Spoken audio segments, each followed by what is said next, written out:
Okay, once we know that, we need to get into the basic concepts of how we create information and how we can manage them, because if we're going element by element or property by property, we will get lost really quickly.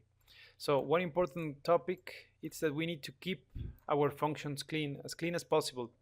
So for example, if we select these three elements, we have several functions, like for example creating group. A group can help us to have identify how the function works and what's happening with it. We can also ungroup it, change colors, clean node layout, so everything gets together, the font size changing to be much more bigger or being smaller. We also can select elements and have here it's called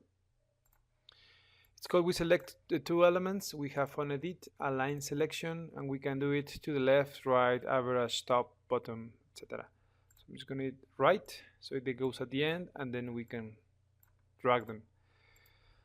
The useful thing about groups is that if you move it, the functions will remain the same, and you can have a clean code of what's happening in there. So that's as a starting point of how everything gets together. And now we need to get to the main component of Dynamo, which are the lists. So if we get here list, we have the first function that it's list create. We can find it as well within the core elements list. And then we have the first function list create range sequence. So we can go like this: list create, list range, list sequence. And what it's going to help us is it will take the function of the arise, or it will set up elements on different spaces. So I'm just going to go number.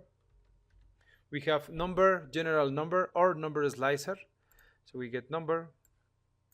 It gets 1, for example. I'm going to copy. We have 2. We have 3. So we can add 3 items if we create 3 items. And now we can see they belong to a list which is 1 through 3, right?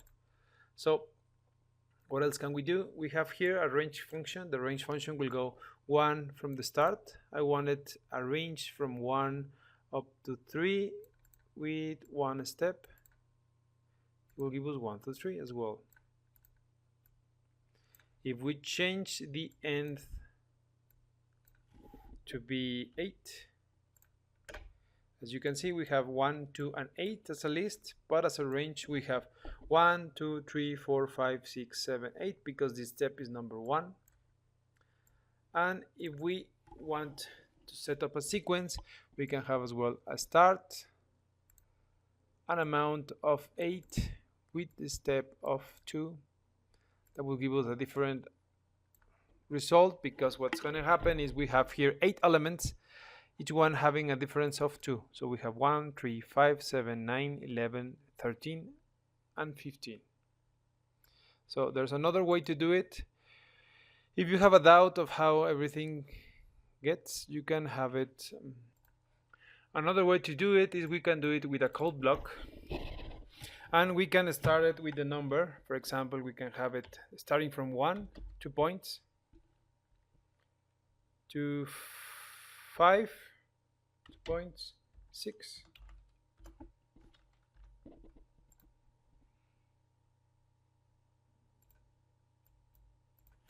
It's missing the to doing it automatically.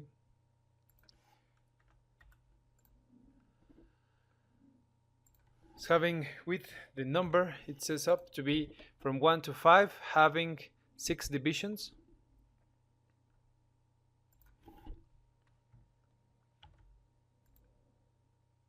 It's having it from 1, having 5 steps with the difference of 6. So we have both functions, the range one and the sequence one.